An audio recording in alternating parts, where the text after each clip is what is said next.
नमस्कार, news our के खास कार्यक्रम मुद्दा ऑन टाइम में आपका स्वागत है।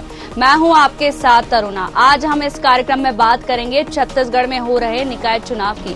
दोनों ही दल अपनी अपनी पार्टी में कसावट लाने के लिए संगठन में फेरबदल करने की तैयारी कर रहे हैं। ऐसे में जिस तरीके से विधानसभा और लोकसभा चुनाव में संगठन के पदाधिकारी का खराब रिजल्ट रहा है, उन्हें पार्टी बाहर का रास्ता दिखा सकती है। क्या है पूरा मामला, जानेंगे। तो आइए शुरू करते हैं।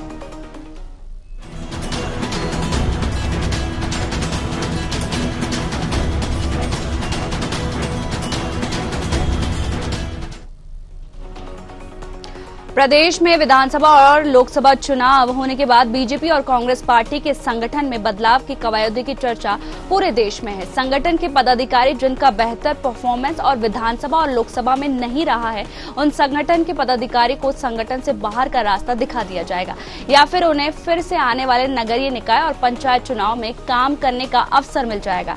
इस पर बीजेपी का कहना है कि बड़े नेता इस पर मंथन कर रहे, आने वाले समय पर संगठन में बदलाव हो सकता है। संगठन चुनाव को लेकर उप मुख्यमंत्री अरुण साव ने कहा, दिल्ली में अलग अलग बैठकें होती है, संगठन की बैठक होनी है और अभी तक संगठन में चुनाव हुआ है, उसको लेकर चर्चा होगी।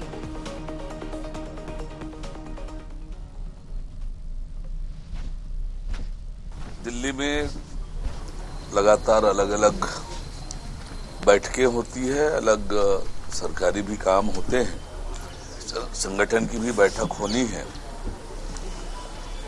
संगठन की अब तक की जो संगठन के चुनाव की जो प्रक्रिया हुई है, उसको लेकर बातचीत होगी और आगे किस तरह से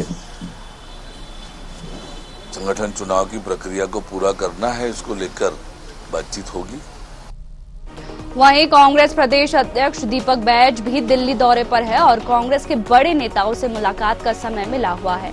दीपक बैज भी संगठन में बदलाव को लेकर कांग्रेस के बड़े नेताओं से चर्चा कर सकते हैं। दीपक बैज के दिल्ली दौरे को लेकर संचार प्रमुख सुशील आनंद शुक्ला ने कहा, दीपक बैज दिल्ली जा रहे, कांग्रेस के शीर्ष नेताओं से संगठन को लेकर चर्चाएं होगी।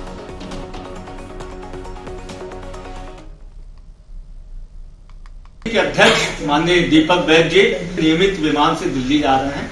वहां पे उनका वरिष्ठ नेताओं के साथ मिलने का कार्यक्रम है और तमाम तरीके की सांगठनिक चर्चाओं का भी कार्यक्रम है।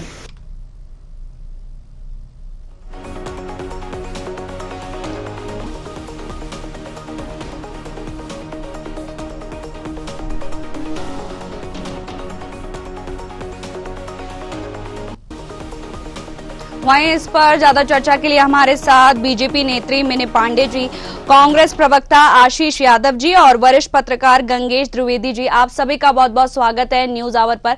सबसे पहले हम मिनी पांडे जी का रुख करेंगे। मिनी जी, कांग्रेस ने सरकार पर निशाना साधा है और कहा है कि 10 महीने के कार्यकाल में सरकार ने क्या किया है। देखिए, 10 महीने का हमारा बहुत ही स्वर्णिम कार्यकाल रहा है। 1 साल की बहुत सारी उपलब्धियां भारतीय जनता पार्टी विष्णुदेव सरकार की है और हमने बहुत सारी योजनाओं को पूरा किया है, घोषणा पत्र में अपने वादों को पूरा किया है। हमारे पास हमारा रिपोर्ट कार्ड है और जितनी भी योजनाएं हमारी जमीनी स्तर पर कार्यरत है, तो हमारे पास दिखाने को बहुत कुछ है, करने को बहुत कुछ है, क्योंकि हमारे पास केंद्र की योजनाएं यहाँ पे जमीनी स्तर तक लेकर के जाते हैं और वहाँ के लोगों को फायदा मिले, इसका पूरा ध्यान रखा जाता है। हमारा भी संगठन चुनाव पर्व चल रहा है और लगातार संगठन में नियुक्तियां हो रही है। मंडल अध्यक्षों, बूथ अध्यक्षों की अभी 24,000 से ज्यादा बूथ अध्यक्षों की कमेटी बन चुकी है हमारे संगठन में। तो करने को बहुत कुछ है, क्योंकि 1 सालों में हमने बहुत कुछ किया है छत्तीसगढ़ की जनता के लिए, यहाँ के लोगों के लिए, अपने वादों को पूरा किया है। महतारी वंदन जैसी योजना, रोजगार के अवसर, यहाँ पे बहुत सारे निवेश हो रहे हैं, करोड़ों रुपए का रोजगार के अवसर उत्पन्न हो रहे हैं। नक्सल क्षेत्र में हमने काम किया हुआ है। ऐसी ऐसी जगहों पे बिजली पहुंची है बस्तर के, जहाँ आज तक बिजली नहीं थी, वहाँ लोग टीवी नहीं देखे कभी, वहाँ पानी पंप से पानी नहीं आया। तो बस्तर के नक्सल गांवों में हमने बिजली पहुंचाया है, पहली बार वहाँ के बच्चे टीवी देखे, वहाँ सोलर ऊर्जा से वहाँ पंप में पानी आया है। तो विष्णुदेव सरकार सुशासन की सरकार है, विष्णुदेव की सरकार लोगों की सरकार है और अपने जितने भी हमारे डबल इंजन की सरकार, केंद्र की सारी योजनाओं को जो हमारी विचारधारा है कि आखिरी व्यक्ति तक विकास की धारा पहुंचे, आखिरी व्यक्ति तक विकास से जुड़े, तो वो चीजें भारतीय जनता पार्टी छत्तीसगढ़ विष्णुदेव जी की सरकार में निरंतर प्रयासरत है। और 1 साल का हमारा स्वर्णिम कार्यकाल है, हमारे पास बहुत उपलब्धियां है बताने के लिए। जी। और कांग्रेस पार्टी क्या 5 साल का और हमारे 1 साल करेगा, तो आपको खुद ही समझ में आ जाएगा कि भारतीय जनता पार्टी कितने जमीनी स्तर पर कार्य कर रही है। जी आशीष यादव जी, अमूमन देखा जाता है कि सत्ता में जिसकी सरकार होती है वही, चाहे से नगरीय निकाय चुनाव हो या अन्य कोई चुनाव हो, वही पार्टी जीतती है। और इस चुनाव को लेकर आपकी क्या तैयारी है? देखिए, देखा गया है ऐसा जो आपने कहा, मैं आपकी बात से सहमत हूं, लेकिन अगर आप देखें कि कांग्रेस पार्टी का पिछले 1 दशक से नगरीय निकाय चुनाव में बेहतरीन परफॉर्मेंस रहा है। सारे नगर निगम जो है ऑलमोस्ट कांग्रेस पार्टी जीतती हुई आई है, अपना महापौर बनाते हुए आई है। नगर पालिका और पंचायतों के चुनाव में भी बेहतरीन प्रदर्शन करते आई है, जिसे हम दोबारा रिपीट करने की स्थिति में है और हम निश्चित रूप से अपना अच्छा प्रदर्शन बरकरार रखेंगे। मैं सम्माननीय भारतीय जनता पार्टी की प्रवक्ता की बात पूरी ध्यान से सुन रहा था, उन्होंने स्वर्णिम काल कहा। मुझे लगता है इससे ज्यादा काला काल कभी नहीं देखा गया। जो कानून व्यवस्था की स्थिति, जो स्वास्थ्य की स्थिति जिस निचले स्तर पर है, उस निचले स्तर पर छत्तीसगढ़ में कभी नहीं रही। इन्होंने बताया कि बस्तर में पहली बार लोगों ने गांव में टीवी देखा और बिजली पहुंची। अगर ऐसा सही में है तो मुझे लगता है न केवल पिछले को हमारी सरकार, बल्कि भारतीय जनता पार्टी की रही उससे पहले 10 साल की सरकार को भी जो है एक आईना दिखाने का काम कर रही है कि भैया इतना खराब तो मुझे लगता है रमन सिंह जी का शासनकाल भी नहीं रहा था, कि जो प्रदेश छत्तीसगढ़ 5 प्रदेशों को बिजली सप्लाई करता है, हम बिजली दूसरे प्रदेशों में देते हैं, तो वहां ऐसे सुदूर क्षेत्रों में बिजली नहीं पहुंच पाई थी। तो मुझे लगता है कि पूर्ण है। और उसके बाद जिस पर भाजपा पार्टी 1 साल से अपने आप को फिट थपथपाने का काम कर रही है, आदिवासियों की हत्या, जो अभी हमने देखा विधानसभा में एक आदिवासी छात्र के मौत की बात उठी, और सड़क पर है जनता, ना केवल पार्टी। कोई कांग्रेस पार्टी पॉलिटिकल पार्टी प्रदर्शन करती रही हो तो बात अलग थी, लेकिन अभी हम देखते हैं कि समाज के लोग, जनता के लोग भी सड़क पर हैं। और नगरीय निकाय चुनाव में ये इतने कॉन्फिडेंट थे, तो ये विधेयक लाके इसे 6 महीने टालने की कोशिश क्यों कर रहे थे? अब 6 महीने टल गया चुनाव, 6 महीने इनको पता है कि अगर ये जैसे ही एक्चुअली भारतीय जनता पार्टी अंदर से जो है आपस में गुटों में बंटती जा रही है। 10 लोगों के बहुमत की सरकार है, 10 सीटों की बहुमत की सरकार है, और 3 मंत्री ये बना नहीं पा रहे हैं। पहले 2 बनाने का सरफटंगोल चल रहा था, तो अब इन्होंने कहा कि हरियाणा के पैटर्न में हम 3 बनाएंगे। उन 3 मंत्रियों को बनाने में जद्दोजहद लगी हुई है। सरकार चला कौन रहा है? कि सरकार केंद्र से चल रही है, नागपुर से चल रही है, रायपुर से चल रही है, यह कोई स्पष्ट हो नहीं रहा है। तो भारतीय जनता पार्टी जो है शासन करने में असफल रही है, और इसका नतीजा नगरीय निकाय चुनाव में देखने को मिले। जी गंगेश जी, सीएम साय का कहना है कि छत्तीसगढ़ में इस बार के चुनाव 1 नेशन 1 इलेक्शन की तरह होंगे। देखिए, नगरीय निकाय चुनाव में बहुत ही स्थानीय मुद्दे होते हैं, बहुत ही सामान्य जन सामान्य के मुद्दे होते हैं। आम आदमी की जरूरत है सड़क, बिजली, पानी और गार्डन वगैरह की जो छोटी छोटी समस्याएं हैं, जो सुविधाएं हैं, वो उपलब्ध होने चाहिए। यही इन्हीं सब मुद्दों पर आधारित होता है नगरीय निकाय चुनाव। इस 1 नेशन 1 इलेक्शन जैसा मुद्दा मुझे नहीं लगता कि इस चुनाव में आएगा। सबसे अधिक देखिए इस चुनाव में जो रहेगा मुद्दा, इन्हीं सब चीजों से घूमता फिरता रहेगा, जो सामान्य जन सामान्य की है। और इसमें जो सक्रिय पार्षद हैं अभी वर्तमान में दोनों ही पार्टियों के, और कुछ यूथ जो लगातार काम कर रहे हैं इस क्षेत्र में, जनता के बीच उठते बैठते हैं, जनता के काम को लेकर दिन रात संघर्ष करते हैं, निगम के दफ्तर में जाते हैं, पालिकाओं के दफ्तर में जाते हैं, नगर पंचायतों के दफ्तर में जाके काम कराते हैं। ऐसे प्रत्याशी चाहे किसी पार्टी से जुड़े हो चाहे ना हो, आप देखेंगे कि कोरोना डाटा उठा के तो लगातार निर्दलीय पार्षदों की संख्या भी बढ़ रही है। यही वजह है क्योंकि आम जनता को बड़े बड़े मुद्दों से बहुत ज्यादा मतलब नहीं होता नगरीय निकाय चुनाव से। उनको मतलब रहता है कि उनकी सुबह 6 बजे नाली की सफाई हुई कि नहीं, नल में सही समय पानी आ रहा है, पर्याप्त पानी आ रहा है कि नहीं आ रहा है, गार्डन सामने स्वच्छ है कि नहीं है, और सड़कों में सफाई हो रही कि नहीं हो रही है, घर के सामने से कचरा उठ रहा है कि नहीं उठ रहा है। इस तरह के मुद्दे नगरीय निकाय चुनाव में रहते हैं, और इसी के आधार पर सामान्यतः चुनाव होता है। और दूसरी बात, इस बार हम लोगों ने डायरेक्ट इलेक्शन किया है, तो निश्चित तौर पर अभी दोनों ही पार्टियों की अगली परीक्षा है। पिछली बार तो इनडायरेक्ट इलेक्शन था, तो बहुमत का विधायक दल के बहुमत का नेता जो है मुख्यमंत्री बनता है, वैसे ही महापौर या पालिका अध्यक्ष बन रहे थे। इस बार तो आपको डायरेक्ट मेयर इलेक्शन करना है, डायरेक्ट पालिका अध्यक्ष इलेक्शन करना है। तो इस बार दोनों ही पार्टियों में कठिन परीक्षा है, क्योंकि ये जो इलेक्ट होंगे वही तय करेंगे कि एक साल में ये नई सरकार कितनी लोकप्रिय हो पाई है और जनता पुराने साल को याद कर रही है या नई सरकार से संतुष्ट है। ये इस बात का आईना होगा। सामान्य तौर पर यह भी समझा जाता है कि जो सरकार रूलिंग पार्टी की रहती है उसकी तरफ जनता का रुझान इसलिए ज्यादा होता है सामान्य तौर पे, और उनको पता है कि अगर दूसरी पार्टी की सरकार आई या दूसरी पार्टी का मेयर बना तो खींचतान जारी रहेगी। उससे बेहतर है कि सेम पार्टी की बने। लेकिन अभी छत्तीसगढ़ का जो ट्रेंड मैंने देखा है अपना अभी तक के पिछले तमाम चुनाव में, कई जगहों पे ऐसा रहा है कि भाजपा के शासनकाल में भी कांग्रेस के महापौर या पालिका अध्यक्षों को दबदबा रहा। तो ये भी एक बड़ी वजह है, और इसमें कांग्रेस को ये एक बड़ी चुनौती भाजपा के सामने, क्योंकि वो सत्ता में बैठे हैं, और कांग्रेस के सामने बड़ी चुनौती है कि उनको अपना परफॉर्मेंस दोहराना है। पिछली बार के जो परफॉर्मेंस उसको रिपीट करना एक बड़ी चुनौती कांग्रेस की है। जी मिनी जी, कांग्रेस दावा कर रही है कि वह घटना पिछला प्रदर्शन दोहराएगी, जबकि भाजपा दावा कर रही है कि स्थानीय निकायों में उसकी जीत होगी।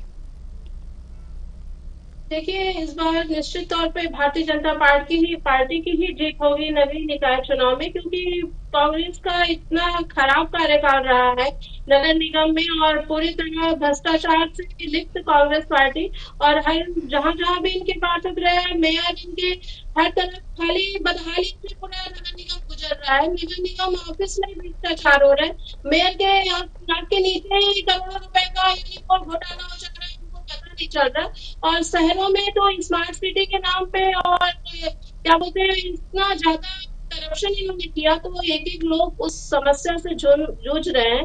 जैसा कि वरिष्ठ पत्रकार जी ने हमें बताया कि आम लोगों की चुनाव है, नाली का, पानी का, बिजली का, सड़क का, इन सब का मुद्दा उनका रहेगा, और इसके लिए वो आवाज उठाएंगे और चाहेंगे कि ऐसा नेता आए कि इन सब समस्याओं का समाधान करे। और कांग्रेस पार्टी पूरी तरीके से विफल रही है, उनका मेयर पूरी तरीके से विफल रहा है।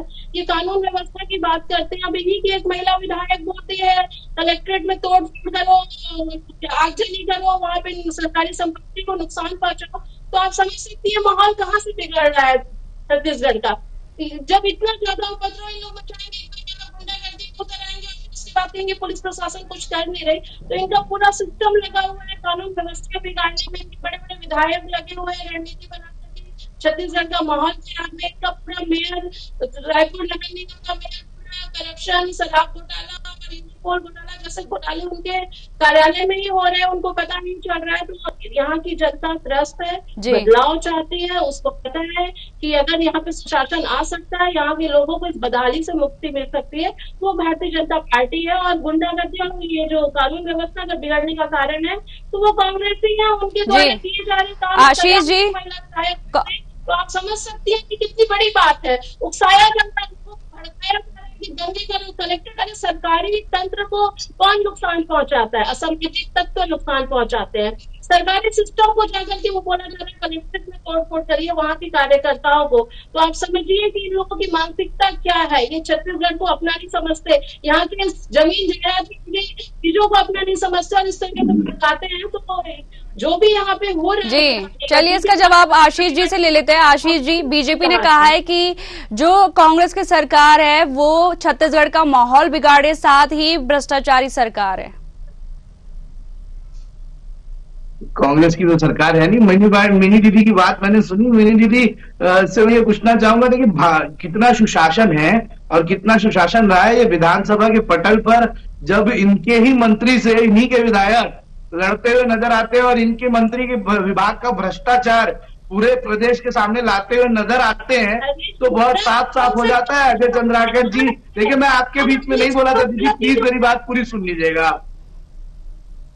जब अजय चंद्राकर जी जो है विजय शर्मा जी से जो बातचीत कर रहे थे, तो जो जिस तरीके का माहौल विधानसभा में क्रिएट हुआ था, सभी लोगों ने देखा था कि किस तरह से भ्रष्टाचार चीख चीख कर उजागर हो रहा था। साल भर हुए हैं सरकार को, अभी और भी भ्रष्टाचार लोगों के सामने आने बाकी है।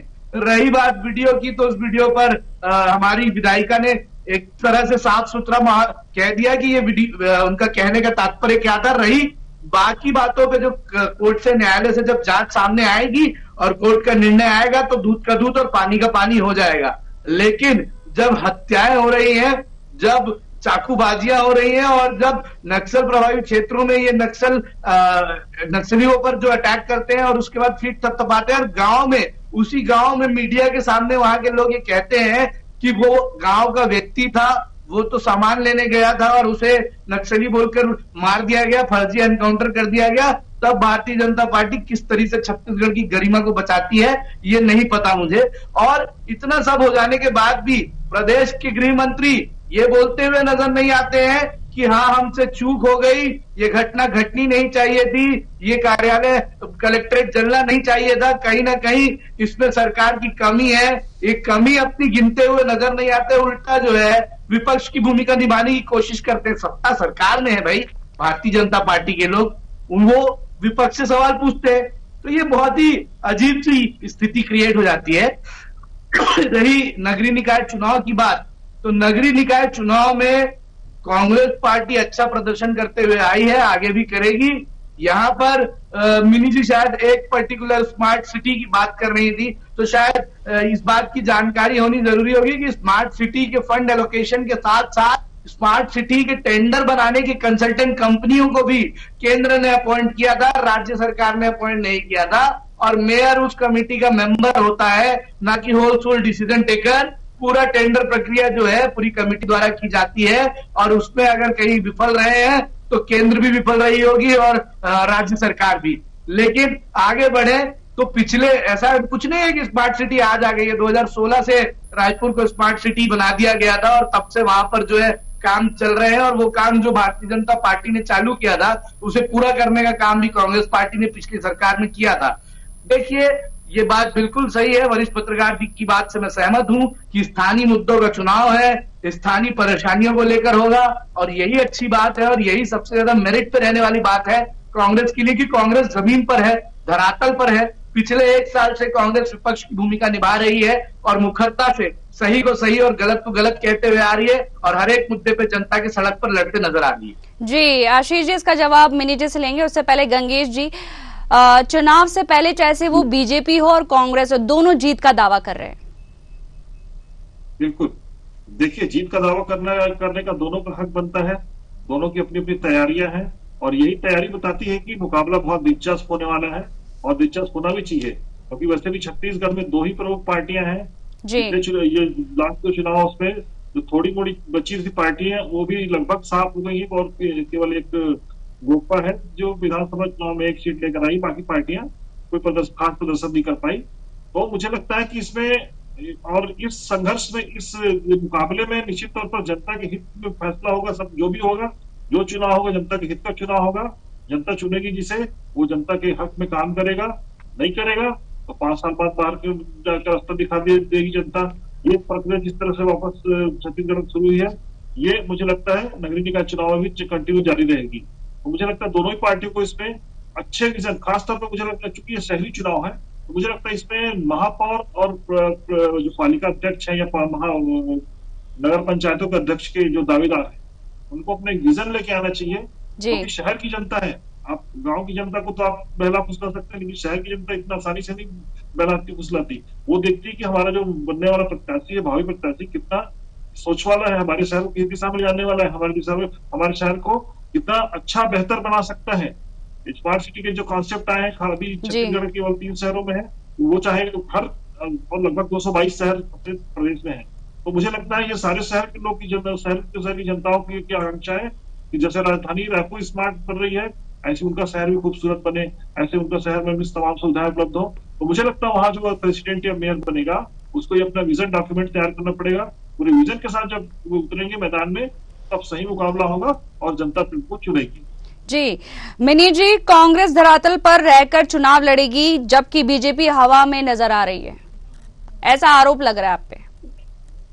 देखिए, कांग्रेस पार्टी का जमीन खुद ही खसक चुका है। लोकसभा चुनाव, विधानसभा चुनाव, 2 चुनाव अभी लोग हारे हुए हैं। अभी भी आत्ममंथन नहीं कर रहे हैं इनका संगठन कमजोर है और इनके आपस में गुटबाजी के चलते इनके नेता आपस में एक विचार से नहीं चलते हैं। भारतीय जनता पार्टी का संगठन मजबूत है। अभी हमारा संगठन पर्व चल रहा है और हम बूथ लेवल से जिला लेवल तक हमारा संगठन नियुक्त हो चुका है। तो भारतीय जनता पार्टी संगठित है। भारतीय जनता पार्टी के कार्यकर्ता मैदानी स्तर पे काम करते हैं, जमीनी स्तर पे, और वो हम पूरी तरीके से इनको जवाब देने के लिए तैयार है। हमारे पास ऐसी बहुत सारी केंद्र की योजनाएं हैं जो हम लोगों के बीच में ले जा सकते हैं और लोग लाभार्थी हैं। हर वार्ड में भाजपा की योजनाओं के लाभार्थी हैं, चाहे उज्ज्वला का योजना हो, चाहे महतारी वंदन का योजना हो, चाहे प्रधानमंत्री आवास का योजना हो, चाहे जल मिशन का योजना हो। प्रधानमंत्री व्यक्ति को ध्यान में रख के योजना बनाते हैं महिलाओं से संबंधित। तो हमारे पास ऐसे कई योजनाएं हैं जिनको लेकर के हम नगरीय निकाय चुनाव में जाएंगे और हम जमीनी स्तर पे मजबूत है, क्योंकि हमारी कार्यकर्ताओं की विश्व की सबसे बड़ी कार्यकर्ताओं की पार्टी है। कांग्रेस पार्टी के पास तो आज कार्यकर्ता नहीं है काम करने के लिए, उनके नेताओं का आपस में समन्वय नहीं है, एक दूसरे पे सहमति नहीं होती है। तो इतना बड़ा संगठन हमारा लगा हुआ है, तो संगठन धरातल पे काम करता है। हमारी तो विश्व की सबसे बड़ी पार्टी हवा में तो नहीं उड़ सकती है, पर कांग्रेस के 2-4 नेता हैं जो हवा में उड़ते बयानबाजी करते हैं और कार्यकर्ता भी उन्हीं के दिखाए रास्ते पे चलते हैं। तो हमारा संगठन मजबूत है। बूथ लेवल में 24,000 से ज्यादा बूथ का हमारा गठन है, 25-25 लोगों की टीम बनी हुई है। तो हम हर तरीके से तैयार हैं नगरीय निगम चुनाव के लिए और हमारे पास योजनाएं हैं और योजनाओं को क्रियान्वित करने की क्षमता है भारतीय जनता पार्टी में। तो चाहे घोषणा कर करके और उसमें 5 साल बुलाने का काम भारतीय जनता पार्टी की करती, 1 साल में हमने कई योजनाओं को धरातल पे लेके आए हैं, उसका लाभ दिया है। तो हमारे लाभार्थी भारतीय जनता पार्टी के योजनाओं के लाभार्थी हर वार्ड में हैं, जो जुड़े हुए हैं, किसी न किसी माध्यम से पार्टी के योजनाओं से जुड़े हुए हैं। तो हमें ग्राउंड लेवल पे जाके उनसे मिलना है, संपर्क करना है। और देखिएगा आप नगर निगम में भी हमारा मेयर बनेगा और वार्ड में भी सबसे ज्यादा वार्ड भारतीय जनता पार्टी ही निकाल के लाएगी। जी आशीष जी, मिनी जी का कहना है और वो आप पे पलटवार भी करेगी जो कांग्रेस ये वो हवा में है। देखिए, बहुत ज्यादा मैं कहना नहीं चाहूंगा। 1 साल में किए गए इनके कामों का रिजल्ट आने वाला है नगरीय निकाय चुनाव में। दूसरा, इनकी जो केंद्र की बहुत ही ज्यादा लुभावने वादे करते हैं। जो निर्मला सीतारमण जी ने अभी व्हीकल रीसेलिंग पर भी टैक्स लगा दिया है कि कोई आदमी 12 लाख की गाड़ी 9 लाख में बेचेगा तो बचे 3 लाख पे भी टैक्स देना पड़ेगा। किस तरीके से केंद्र सरकार में भी जो है दोहन किया जा रहा है पूरे देश में, गलत टैक्स सिस्टम लाकर, ये भी जनता देख रही है। मेरा तो इनको बहुत बहुत शुभकामनाएं आगामी चुनाव के लिए। लेकिन इन्होंने कहा कि इन्हें जाकर अभी कार्यकर्ताओं से मिलने की बस जरूरत है। हम कार्यकर्ताओं से रोज मिलते आए हैं। हमारे कार्यकर्ता रोज जमीन पर हमारे साथ लड़ाई लड़ रहे हैं, जनता के हक की लड़ाई लड़ रहे हैं। और जिस तरीके से कानून व्यवस्था और जिस तरीके से छत्तीसगढ़ का माहौल बन गया है, रह चुका है, इसका जवाब जनता भारतीय जनता पार्टी से जरूर मांगेगी इस साल में। देखिए, मेरी बात को इंटरप्ट मत करिए। मैं छत्तीसगढ़ में आतंक, जो छत्तीसगढ़ का माहौल कानून बिगड़ा है ना, तो उसके पीछे एकमात्र कारण है कांग्रेस ही। उनकी संरक्षित किए हुए अपराधी जो आप जिस तरीके का ही बयान बस करिए विनीत जी। देखिए, मैं लिस्ट निकालकर भारतीय जनता पार्टी के संरक्षण किए हुए अपराधियों की लिस्ट निकालूंगा तो फिर मजा नहीं आएगा। आप आरोप लगाने से बेहतर है जो अपने काम पर विश्वास रखिए। आपको विश्वास है कि 1 साल में आपने बेहतरीन काम किया है। हमें विश्वास है कि हम जनता तक सही बात को ले जाएंगे और जनता आपको जवाब जरूर देगी। कारण क्या है? आज कार्रवाई कर रहे हैं, आज हर अपराध पे कार्रवाई। आप क्या कार्रवाई करते हैं? आपकी कस्टडी में मौत हो जाती है, आपकी कस्टडी में हत्या कर दी जाती है, आप उस एसपी का ट्रांसफर कर देते हैं बजाय उस एसपी पे FIR करने के। भारतीय जनता पार्टी का ये नेचर है, भारतीय जनता पार्टी का ये माइंडसेट और थॉट प्रोसेस है कि अधिकारी का ट्रांसफर कर दिया जाए। मेकाहारा में आंखों का इलाज करते करते 13 लोगों ने अपनी आंखें खो दी, उनकी जिंदगी से रोशनी चले गई। आपने क्या किया? ट्रांसफर कर दिया। भारतीय जनता पार्टी को एक्शन लेने का मतलब ट्रांसफर करने आता है, उसके ऊपर कुछ भी नहीं। तो निश्चित रूप से आपका जो ये माइंडसेट रहा है लोगों का ट्रांसफर कर देने का, आपने FIR क्यों नहीं किया बताइए? एसपी अभिषेक पल्लव पर आपने FIR क्यों नहीं किया? विनीत जी और आशीष जी, आप एक एक करके अपनी बात रखिए। आप सिलाई में लेकर आ गए, आपने मीडिया के सामने आपके मंत्री ने कहा था कि हम सौरभ चंद्राकर को बिल्कुल लेकर आएंगे, रायपुर लेकर आएंगे। उनके यहाँ जाकर प्रदीप मिश्रा जी प्रवचन कर रहे हैं। तब आपकी डबल इंजन की सरकार क्या कर रही थी? कौन सी कानून? देखिए, मैं अपनी बात पूरी कर रहा था।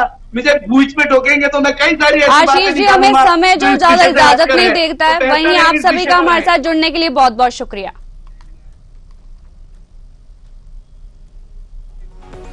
हालांकि देखने वाली बात होगी कि दोनों पार्टियों के संगठन में बदलाव कब तक हो पाता है, क्योंकि नगरीय निकाय चुनाव हो या पंचायत चुनाव में अब समय काफी कम रह गया है। ऐसे में संगठन में बड़ा बदलाव देखने को मिल सकता है। फिलहाल के लिए इस कार्यक्रम में इतना ही। मुझे दीजिए इजाजत। नमस्कार।